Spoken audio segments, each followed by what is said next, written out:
बहुत सारी implant company है ना, तो जो लोग इम्प्लांट बनाते हैं, इस तरह ये कंपनी है मोड इम्प्लांट, तो ये टर्किश कंपनी है। और ये जब अपने ज़ाहिर है जो भी कंपनी इम्प्लांट बनाती है तो उसके साथ अपना किट भी देती है। ये कभी कभी बाज़ार से ओपन परचेज़ करना पड़ता है, या अगर किसी कंपनी से आप ज़्यादा बल्क में इम्प्लांट्स लेना चाहें तो फिर वो आपको एज ए फ्री में भी देते हैं। तो चूँकि हमने मोड इम्प्लांट से ये काफ़ी सारे उठाए थे, तो इसलिए ये मुझे फ्री में मिला था ये इम्प्लांट किट जो है। इसकी शुरुआत इस तरह होती है कि आप सबसे पहले जब मरीज़ को नशा देना, और आपने लेट से आपने लोअर मैंडिबल में मरीज़ को एक इम्प्लांट लगाना है, तो आपने ट्रीटमेंट प्लानिंग उसकी की है। लेट से हमने पेशेंट के राइट लोअर मैंडिबुलर पार्ट में 6 या 7 की पोजीशन पे हमने एक ऑस्टियोटोमी बनानी है। ठीक है, आपने पेशेंट को एनेस्थीसिया दे दी है, आपने इंसिजन दे दी है, आपने म्यूकोसा को खोल दिया, आपको इस तरह बेयर बोन नज़र आया है। ठीक है, अगरचे हमने ये तो मॉडल है, इसमें हमने ऑस्टियोटोमी बना ली है, लेकिन आप समझे कि यहाँ पे कोई ऑस्टियोटोमी नहीं बनी है। तो आपको पता है कि जो ये ऊपर का बोन है तो कॉर्टिकल प्लेट है, और इसके अंदर फिर कैंसलस बोन है।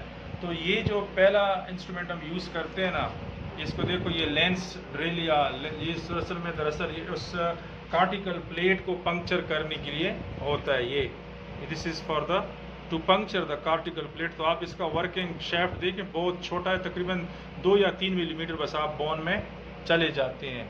तो 3 या 4 मिलीमीटर, ज़्यादा 3 से ज़्यादा नहीं लगता मुझे। तो ये इसमें आपने क्या किया कि जो ऑक्लूजल कॉर्टिकल प्लेट था आपने उसको पंक्चर कर दिया है। नीचे कौन सा बोन है? Cancellous bone.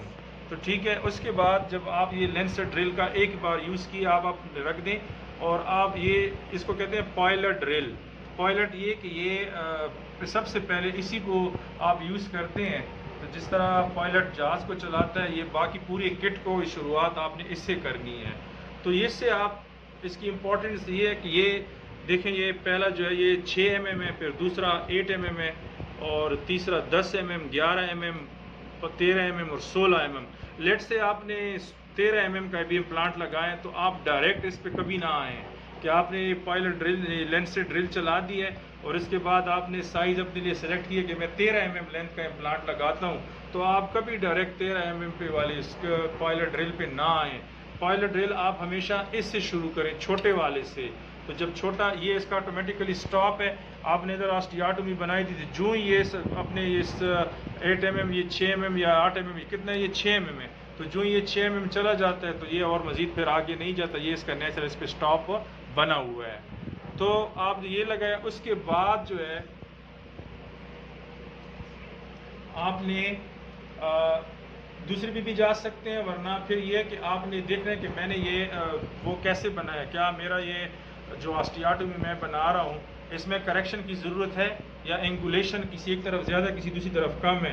तो अगर आपने एक साथ इतना लंबा या गहरा स्क्रू बनाया है ना, पहला पायलट ड्रिल चलाया है, तो फिर आपके पास करेक्शन के चांसेस कम होंगे।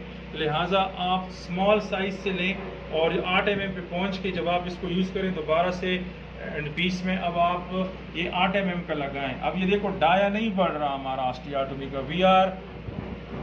हम increasing the depth of the osteotomy. तो फिर आप ये डालें, जब ये 8 mm तक चला जाएगा तो ये फिर मज़ीद आगे नहीं जाएगा। लेकिन हमने तो इम्प्लांट सेलेक्ट किया था 10 mm का, तो ये तो कम है, मतलब है कि हमें और लेंथ चाहिए इसकी, हमें ये और तो मतलब ये कि हमने एक दूसरे बर पे जाना है ताकि वो इससे 2-3 मिलीमीटर लेंथ में ज़्यादा हो।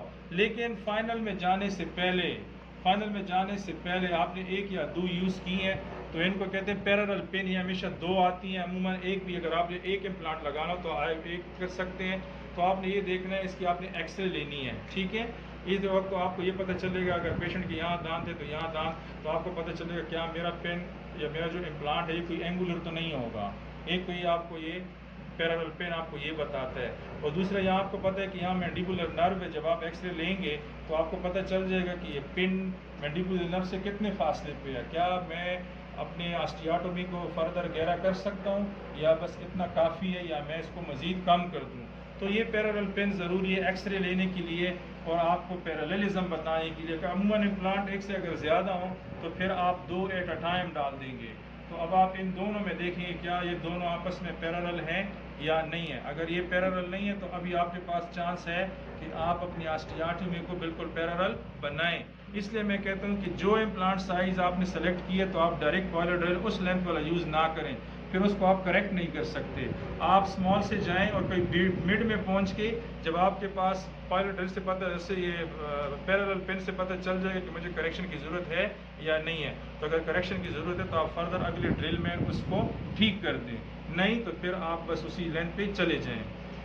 ये जब पायलट ड्रिल का सिलसिला ख़त्म हो गया, आपने पैरेललिंग भी देख ली, एक्सरे भी ले लिया, कोई वाइटल स्ट्रक्चर के करीब आप नहीं है, ना आप लिंगुअली निकले हैं, ना बकली निकले हैं, ना आप एंगुलर हैं बहुत ज़्यादा। उसके बाद इन पैरेलल पिन का काम ख़त्म हो गया है।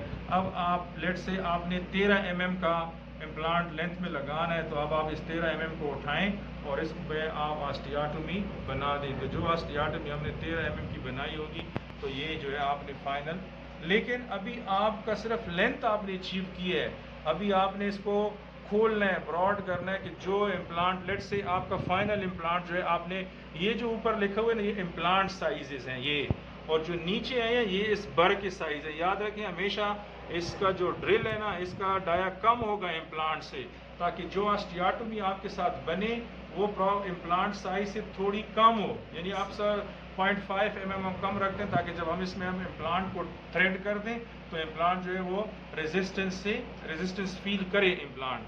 तो आपने लेंथ तो आपने पता कर ली है कि मैंने 13 mm पे जाना है, तो फिर अब हर स्केल, ये जो स्केल है इसको ज़रा उसकी ज़रूरत है। तो जब भी आप इम्प्लांट को आपने लेंथ तो आपने गेन कर ली, तो आप ज़रा इसको इसके साथ रखें तो आपको पता चल जाएगा कि जो मैं ये जी, तो इसका ये जो कट जो है ये -1 से 0 से यहाँ से शुरू हो जाता है, ठीक है। और फिर आके इस पहली लकीर किस पे है, 6 पे, तो इम्प्लांट पे पहली लकीर आप देख लें, ये आपकी अगर आपका यहाँ तक ये बर सब मर्ज कर जाता है तो आप अभी आपकी डेप्थ क्या है 6 mm, और आप नीचे जाएंगे तो फिर आपके पास दूसरा मार्क जो है वो 8 mm है, और 8 mm जब ख़त्म हो तो एक वाइट मार्क जो है ये ख़ुद एक तकरीबन 2 मिलीमीटर के बराबर है। तो इस वाइट पैच का ये लोअर साइड जो है ये 8 पे है, और ये बीच में 9, और फाइनल ऊपर वाला जो साइड है ये 10 पे है। तो ये आपको बताएगा कि जो, और वैसे ये भी है कि चूँकि आपने गेन तो लेंथ तो किया ना, जो ही आप इम्प्लांट के उधर तक पहुंच जाएंगे तो फिर आपको रेजिस्टेंस फील हो जाए कि मैं कि इस ऑस्टियोटॉमी के बेस तक मेरा बर पहुंच गया है। तो ये इस पे जो ये मार्क्स होती हैं, ये जो भी इम्प्लांट किट हो उस पर उसकी की भी होती है। तो जब भी आप ऑस्टियोटॉमी में नया बर वो ड्रिल इंट्रोड्यूस करें तो आप एक नज़र उसको यहाँ रखें और आप अपनी लगाएं कि जी लेट से हमने 13 mm का सेलेक्ट किया, तो 13 mm आपका इम्प्लांट जो है ये लाइन जो है ये 13 mm ये स्ट्रिप है, और ऊपर वाली फर्स्ट लाइन ये 13 mm या कितने, हाँ ये 13 mm पे आ रही है, और ये लास्ट लाइन जो है ये आपके आ रही है 16 पे, तो आप 13 में यहाँ तक जाएंगे, ठीक है। उस वक्त आपको कैसे पता चलेगा, लेट से ये मैं आपको इस पे बता देता हूँ। ये आपने ऑस्टियोटॉमी बना दी है, ये देखें मैं कितना अंदर गया हूँ 6, इसलिए कि मेरी पहली लाइन किस पे है 6 पे है। मजीद में आके गया ये 8, ये 9, ये 10, तो ये 13 में तो ये जाता भी नहीं है, तो असल में पायलट ड्रिल है।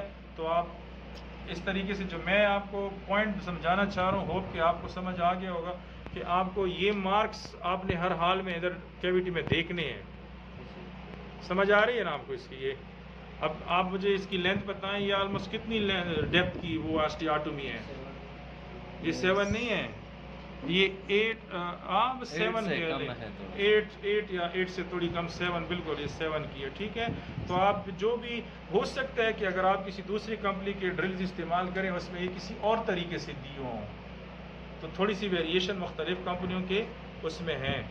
ये आप देखिए, ये हमने, अब आपको पता चल रहा है कि ये ज़ाहिर है ये ऑस्टियोटॉमी करेक्शन मांगती है। ये देखो बिल्कुल एंगुलर है, तो ये ठीक नहीं है आपका जो है ये।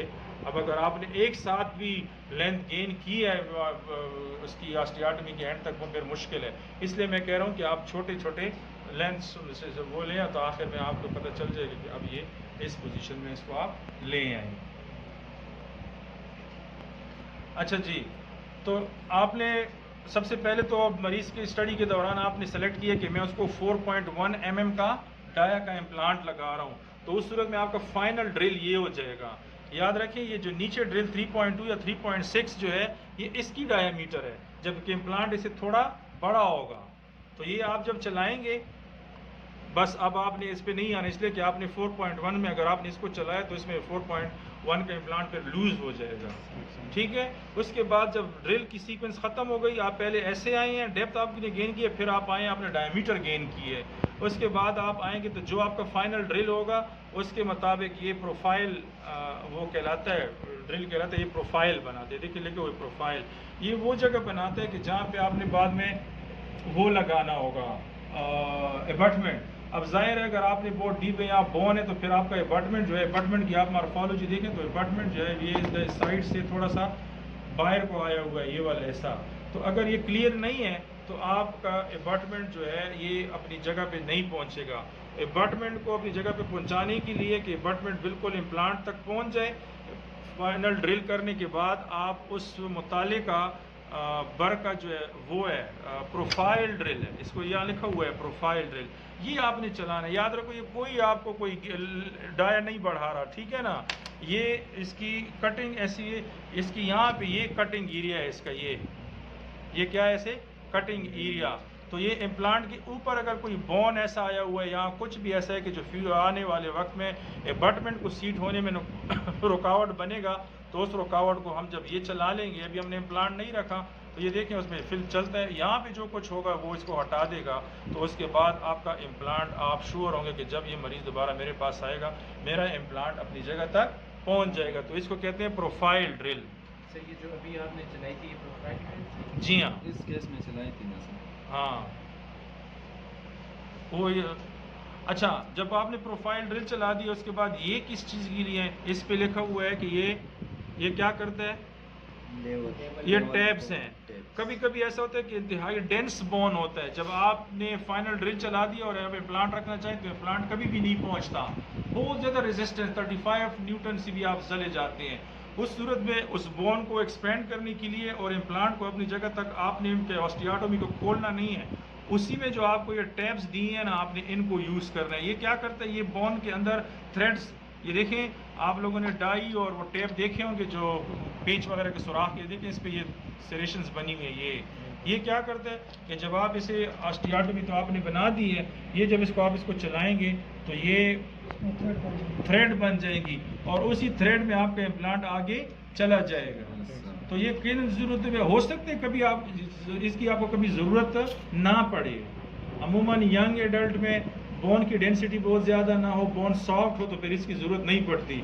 एजड लोगों में जब बोन की डेंसिटी बहुत ज़्यादा हो और आपको फाइनल ड्रिल के बाद भी इम्प्लांट अपनी जगह तक ना पहुंचता हो, तो उस सूरत में फिर आपने इन टैप्स का इस्तेमाल करना है। और याद रखें टैप्स जो है ना, ये आपने हैंड पीस में नहीं लगाने हैं, टैब आप मैनुअली इस्तेमाल करेंगे। इसके साथ ये अटैचमेंट आती है, ये आप इस पे लगा देंगे।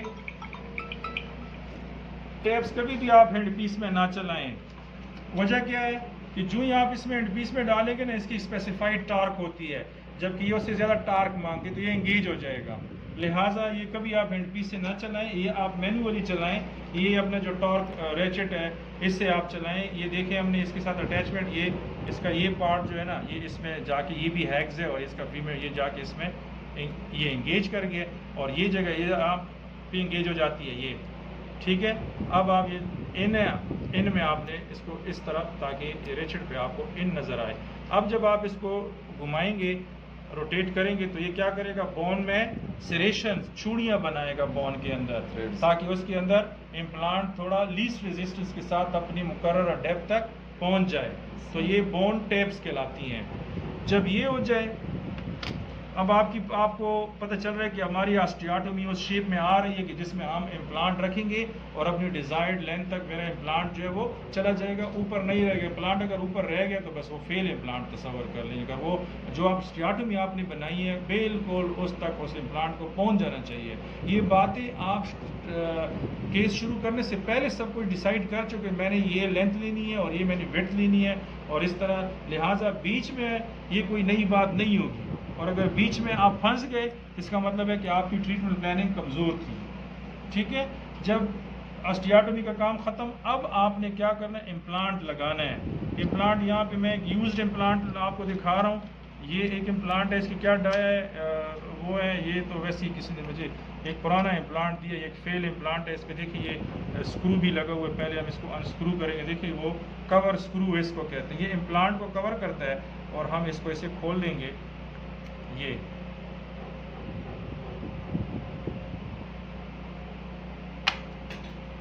बस खैर है वो। अब देखिए हमें एग्स मिल गए हैं, ठीक है। अब हमने ये इम्प्लांट, आप क्या करेंगे, ये इम्प्लांट ड्राइवर कहते हैं। ये पता नहीं कौन सी साइज़ का है, मुझे पता नहीं चल रहा, लेकिन इस पर हम वो ट्राई कर देंगे। इसको ट्राई करते हैं कि यार इसके हेक्स पे ये फिट आता है जी, ये इस पर फिट आता है। ये जो आपने इम्प्लांट साइज सेलेक्ट की हुई है उसका अब अलग अलग इम्प्लांट ड्राइवर, ये येलो वाले इम्प्लांट ड्राइवर हैं, ये इम्प्लांट को रोटेट करते हैं, ठीक है ना। इसका भी ये हैग्स वही है जो इस तरह बटमेंट वाले हैग्स है ना, ये इसके हैग्स में, इम्प्लांट के हैग्स में जाके ये सीट कर जाती हैं। इसके बाद आप इस पे ये अटैचमेंट लगा दें जो अभी हमने उस पर लगाई थी, वो किधर गई। ये जितना मैनुअली पॉसिबल हो आप पहले इसको, ये अब आपने ऑस्टियाटोमी बनाई थी, ये इम्प्लांट आपने इसमें इम्प्लांट ड्राइवर में लगा दी है और आप इसको, चूँकि ये ऑस्टियाटोमी इसकी साइज़ की नहीं है लिहाजा इस पर कभी फिट नहीं होगा इस तरह। लेकिन आपको अब आप जितना आप मैनुअली इसको टाइट कर सकते हैं कर लें। जब ये नहीं होता और मज़ीद, और तो आपको पता हो कि इतना थोड़ा रहता है कि ये प्लान से ड्राइवर से चला जाएगा, तो ये इन वाला साइड इसका आप जो है ये इसमें रख दें ये, और अब आप इसको घुमाएं तो आपको ये देखें, चूँकि ये ऑस्टियाटोमी इसकी प्रॉपर साइज़ की नहीं है लिहाजा इब्तिदा से ही हमें टार्क मिल जाएगा। ये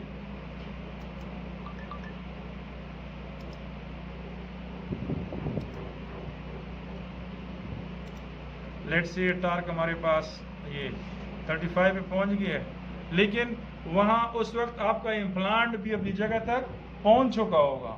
चूँकि ये तो प्रॉपर साइज की नहीं है इसलिए हमारा इम्प्लांट बीच में ही रह गया है, लेकिन हमें टार्क जो है ये देखें मिल गई है ये। अच्छा, मैं ये मशवरा दूंगा कि इसको आप बिल्कुल एंड में, इब्तिदा में जब इम्प्लांट लूज हो तो आप इसको इधर से इसको यूज़ करिए, ठीक है ना। ये तो आपका गेज, आप तो सिर्फ इसको चेक करने के लिए, से कभी आप इम्प्लांट को रोटेट ना करें वरना ये टूट जाएगा। ये सिर्फ गेज है आपका ये, वरना अगर आपने इम्प्लांट को रोटेट करना हो तो आप इसको दोनों को, अब हम टार्क चेक करते हैं कि कितना टार्क है। ये देखें हमें ये टार्क बता रहा है। इससे आप इम्प्लांट को रोटेट ना करें वरना ये बड़ा महंगा होता है, ये टूट गया तो किसी काम का नहीं है, फिर दूसरा मंगवाना पड़ेगा। आपने इम्प्लांट को इससे दांत से टाइट करना है और इम्प्लांट का ग्रिप या उसकी टार्क देखने के लिए आप इधर आ जाए, इसको टाइट करें तो आपको पता चल जाएगा कि मेरा इम्प्लांट कितना टाइट हुआ है। तो ये आपका इम्प्लांट लग गया है, इस दौरान आपका इम्प्लांट अपनी जगह तक बैठ चुका होता है। आप उसकी एक्सरे ले लें और जब एक्सरे वगैरह ले लें उसके बाद आप क्या करें, इस पर कवर स्क्रू लगाएं और जब कवर स्क्रू लगा लें, सॉरी इसका ये कवर स्क्रू नहीं है, इम्प्लांट को, जी हाँ इम्प्लांट को आप स्लो एंड पीस से रोटेट कर सकते हैं, लेकिन उस में फिर आपको सिर्फ ये वाला हिस्सा इम्प्लांट में ऐसे करना है और ये हिस्सा आपका जो है उसमें आता है, ये स्लो हैंड पीस में ये वाला हिस्सा बैठता है ऐसे। इसमें भी आखिर में टार्क मैयर करते हैं, वो तो आपको आखिर में टार्क मैयर करने के लिए, लेकिन इसकी चूंकि टार्क कम होती है आपका इम्प्लांट कभी भी अपनी जगह तक आप इसके जरिए नहीं पहुंचा सकते हैं। आपको एट दी एंड कहीं ना कहीं पे इस रेचिट की ज़रूरत पड़ेगी। जबकि मैं ये मशवरा दूंगा कि आप इम्प्लांट जो है मैनुअली आप रोटेट करें, इस हैंड पीस के साथ इसको रोटेट ना करें। ये क्यों, ये हम पे गुजर चुका है, ये हमारी डिसीजन फ़िलहाल नहीं होती है, लिहाजा आप ये आपने इम्प्लांट लगा दी है, इसके बाद आप इसको कवर स्क्रू कर दें। ये इम्प्लांट पे कवर स्क्रू लग गई है जी, जब लग गई है इसके बाद आप थोड़ा सा इसको ऐसे, ये कवर स्क्रू इम्प्लांट पे लग गई है, लेकिन रियल पेशेंट में तो ये बोन लेवल या बोन लेवल से नीचे होता ना, तो अब आप इस पे क्या करें, म्यूकोसा लें और इस तरह आपका इम्प्लांट जो है वो लग जाए। लेकिन स्टोरी यहाँ ख़त्म नहीं होती है, इसके बाद जो है पेशेंट को आपने प्रॉपर देखना है, वो पेन के साथ आ सकता है, इवन अर्लियर या फेल्योर के साथ भी आ सकता है, स्वोलन फेस के साथ भी आ सकता है, तो फिर आप मरीज़ को एंगेज रखें और जब वो 15-20 दिन तक अगर उसके अच्छे गुजर गए तो फिर इसका इम्प्लांट सक्सेस के चांसेस बढ़ जाते हैं और फिर 4 महीने बाद आप बुलाते हैं, फिर इसको खोलते हैं, फिर आप इसको जो है ये अनस्क्रू करते हैं जहाँ से हमने आज शुरू भी किया था, ठीक है ना। हमने स्क्रू हटाया, इम्प्लांट हमारा लग चुका था। अब आप ज़रा गौर से इसका हैक्स देखें अंदर,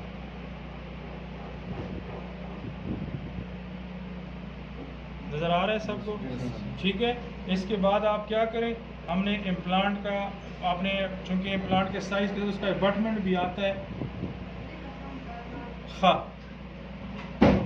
अब आपका ये देखें, ये जब भी लग जाए तो आपने अभी इस पर कोई स्क्रू नहीं लगाने, देखें इसका अपने एक्स में ये जाके बैठ गया है। अब आप ज़रा इसको हिलाएं, ये कभी नहीं हिलेगा अगरचे हमने अभी इसका स्क्रू नहीं लगाया। तो स्क्रू लगाने से पहले आपको कैसे पता चलेगा, 2 तरीके हैं। तो फिजिकली चेक करें, आपको पता चलता है कि इम्प्लांट अपनी जगह पे बैठ, लेकिन उससे भी बेहतर ये है कि आप अभी इसकी एक्सरे लें। एक्सरे में ये देखें कि इसका हैक्स जो है ये इम्प्लांट के इस फीमेल हैक्स में जाके सही बैठता है या नहीं बैठा। ये आपको ये इधर अगर आपने इम्प्लांट ऐसे है और आपने स्क्रू डाला तो हो सकता है कि ये आप लूज इम्प्लांट को खाने के दौरान ये फिर से अपनी जगह के टक से बैठ जाएगा, स्क्रू से दोबारा जो है ये ग्रिप से निकल जाएगा और लूज होगा। तो फिर आप ज़रूर इसकी एक्सरे लें और इसका अपना बड़ा स्क्रू होता है, वो स्क्रू किधर है कि वो भी लगा दें, लेकिन वो स्टेरलाइज है, उसको कुछ नहीं लगाते हैं। लेकिन इसके अंदर फिर स्क्रू लगाया, आप इसमें थोड़ा सा कॉटन रखें, टेम्परेरी फिलिंग करें और पेशेंट के इम्प्रेशन ले लें और ओपन रेट क्लोज ट्रैक रे से जो है ये आपके पास इसका इम्प्रेशन आ जाएगा। तो ये एक इम्प्लांट हमने आज थोड़ी सी हेल्प कर दी है कि इम्प्लांट हम लगा दें। सही, जो हीलिंग अबटमेंट लगाते हैं वो हीलिंग अबटमेंट हम तब लगाते हैं, हीलिंग अबटमेंट में ये फ़ायदा देता है कि रीसर्जरी की जिस तरह आज हमने खोला है ना, तो ये उसको ज़रूरत को वो कर देता है, बस वो बाहर पड़ा होता है, म्यूकोजा से बाहर होता है, आपको दोबारा से खोल। लेकिन अपने अपने केसेस होते हैं, हर जगह आप हीलिंग स्क्रू नहीं दे सकते, ठीक है ना। इनिशियली आप ये कवर स्क्रू से काम चलाएं ताकि इम्प्लांट के इर्द गिर्द एरिया अच्छी तरह टाइट हो, बैक्टीरिया और पेरी इम्प्लांटाइटिस के चांसेस कम हो, तो आपका इम्प्लांट पूरी तरह म्यूकोजा में कवर होना चाहिए।